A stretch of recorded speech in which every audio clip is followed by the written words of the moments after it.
भाइयों और बहनों, आज हम स्टार्ट करने वाले हैं क्लास 10वीं की इंग्लिश बुक की पहली कहानी अ लेटर टू गॉड। इस स्टोरी को लिखा है एक मैक्सिकन राइटर G.L. फुएंटेस ने। लेकिन टेंशन लेने की जरूरत नहीं है, मैं आपको ये कहानी एकदम सिंपल लैंग्वेज में लाइन बाय लाइन समझाऊंगा। ना कोई डिफिकल्ट वर्ड, ना बोरिंग एक्सप्लेनेशन, आप बस ध्यान से सुनते रहिए। एक छोटी सी पहाड़ी थी और उसके ऊपर बना था एक छोटा सा घर। घर के आसपास और कोई घर नहीं था, सिर्फ खुले मैदान थे और कुछ खेत। इस घर में रहता था एक आदमी जिसका नाम था लेंचो। लेंचो एक सीधा साधा इंसान होता है, उसका जीवन बहुत सिंपल होता है, लेकिन उसमें एक चीज खास थी, उसका भरोसा। वो हर दिन अपने खेत में मेहनत करता, क्योंकि वही उसका जीवन था, केवल खेती। दिन भर खेतों में लगा रहता, बीज बोना, पानी देना, मिट्टी पलटना, सब कुछ वो खुद करता था। उस सीजन में उसने अपने खेत में मक्का बो रखा था और फसल भी अच्छी हो रही थी। उसे बस एक चीज की जरूरत थी, बारिश। एक दोपहर का टाइम था, लेंचो खाना खा रहा था और बार बार खिड़की से बाहर देख रहा था। आसमान में कुछ बादल दिख रहे थे।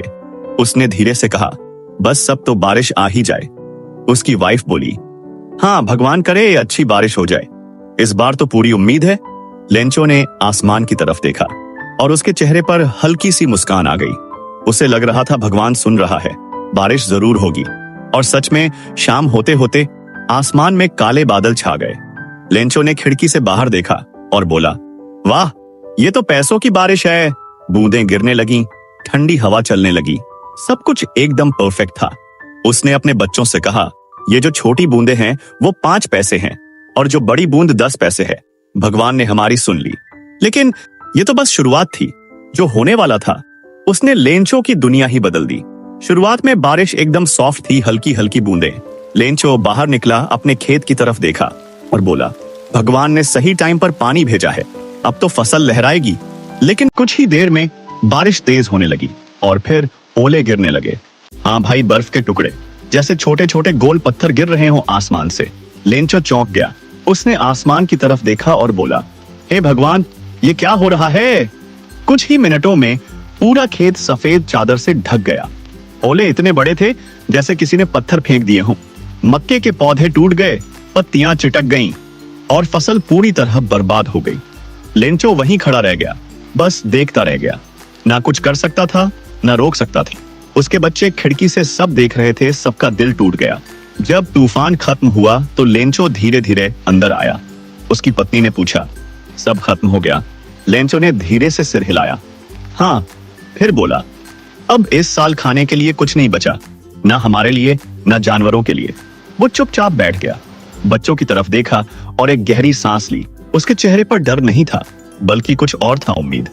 रात का समय था, सब लोग सोने की कोशिश कर रहे थे, लेकिन लेंचो की आंखों में नींद नहीं थी। वो आसमान की तरफ देख रहा था और सोच रहा था, भगवान सब देख रहा है, अगर उसने बारिश भेजी तो वो मदद भी भेजेगा। अगली सुबह लेंचो बहुत जल्दी उठ गया। उसने आसमान की तरफ देखा, बादल जा चुके थे लेकिन उम्मीद अभी बाकी थी। वो सीधा अपनी पुरानी टेबल पर बैठा और एक कागज निकाला। मैं भगवान को लिखूंगा, उसने खुद से कहा, जैसे उसे पूरा यकीन हो कि भगवान उसका खत जरूर पढ़ेगा। और लेंचो ने कलम उठाई और लिखना शुरू किया। डियर गॉड, अगर तूने मेरी फसल बर्बाद होते हुए देखी है तो तुझे यह भी पता होगा कि अब मेरे पास कुछ नहीं बचा, न खाना है न पैसे। अगर तू मदद नहीं करेगा तो हम सब भूख से मर जाएंगे।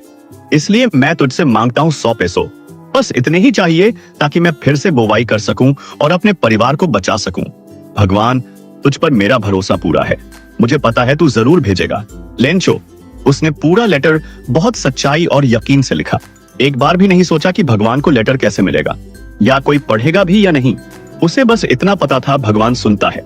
लेंचो ने उस चिट्ठी को लिफाफे में डाला और ऊपर लिखा, टू गॉड, मतलब भगवान के लिए।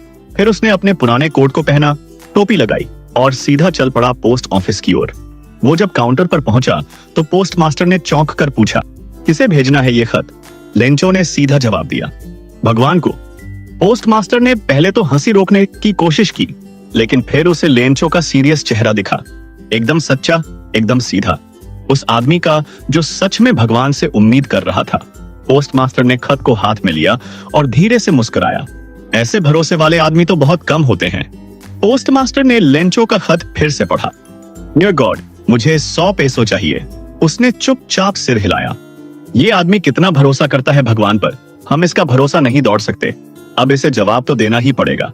पोस्ट मास्टर ने अपने स्टाफ को बुलाया और कहा, देखो, हमें इस आदमी की मदद करनी चाहिए। इससे लगता है कि भगवान इसकी चिट्ठी पढ़ेगा और हम खुद भगवान के लिए इसका जवाब बनेंगे। सभी हैरान थे, लेकिन धीरे धीरे सब मान गए। हम जितना इकट्ठा कर सकें करेंगे। पोस्ट मास्टर ने खुद सबसे पहले पैसे निकाले अपनी जेब से, फिर बाकी स्टाफ ने भी जितना हो सका उतना दिया। किसी ने 5 पैसों दिए, किसी ने 10, किसी ने पुराने सिक्के तक निकाल दिए। कुल मिलाकर 70 पैसों इकट्ठा हो पाए। 100 नहीं हो पाए, लेकिन पोस्ट मास्टर को लगा इससे थोड़ा सहारा तो मिलेगा। उसने वही लेंचो वाला लिफाफा लिया, उसमें पैसे डाले और एक छोटा सा नोट भी लिखा, गॉड फ्रॉम योर रिक्वेस्ट। कुछ दिन बाद लेंचो फिर पोस्ट ऑफिस आया। पोस्ट मास्टर दूर से ही देख रहा था, मुस्कुरा रहा था। क्लर्क ने लेंचो को लिफाफा दिया। लेंचो ने वहीं खड़ा होकर लिफाफा खोला, लेकिन उसका चेहरा कुछ अजीब सा हो गया। वो खुश नहीं था, वो चौंका हुआ था। उसने इधर उधर देखा और फिर धीरे से सिर हिलाया। लेंचो ने चिट्ठी खोली, उसमें पैसे थे 70 पैसों। उसने गिन लिए एक एक करके। थोड़ी देर तक वो खामोश खड़ा रहा, फिर उसकी आंखें ऊपर उठी और उसने एक लंबी सांस ली। फिर वहीं पोस्ट ऑफिस में एक मेज पर बैठ गया और फिर से लिखना शुरू किया भगवान को। उसकी लिखावट इस बार पहले से भी ज्यादा तेज थी, जैसे मन में कुछ खलबली हो। उसने लिखा, डियर गॉड, थैंक्स फॉर भेजने के लिए पैसे, लेकिन मुझे पूरे 100 पैसों की जरूरत थी और तुमने सिर्फ 70 भेजे। बाकी के 30 मुझे बहुत जरूरी हैं। प्लीज वो भी भेज देना, लेकिन एक बात का ध्यान रखना, ये पैसे पोस्ट ऑफिस के रास्ते मत भेजना। इन लोगों पर मुझे भरोसा नहीं है। लगता है इन्हीं में से किसी ने पैसे चुरा लिए हैं। तेरा ही लेंचो। उसने खत को लिफाफे में डाला, फिर एकदम पहले जैसे कॉन्फिडेंस के साथ काउंटर पर गया और कहा, ये फिर से भेज दो भगवान के लिए। अब पोस्ट मास्टर और बाकी सब बस उसे देखते रह गए। कुछ हंसे, कुछ चौंके, लेकिन सबके दिल में एक ही बात थी, क्या भरोसा था इस आदमी का। और यही थी हमारी कहानी, अ लेटर टू गॉड। एक सीधा साधा इंसान जिसका भरोसा इतना पक्का था कि भगवान से मांगने में उसे कभी झिझक नहीं हुई। लेकिन आयरनी देखो, जिसने उसकी मदद की उसी पर शक कर बैठा। लेकिन यही तो कहानी की खूबसूरती है। कभी कभी भरोसा बहुत प्योर होता है, लेकिन दुनिया उसे समझ नहीं पाती।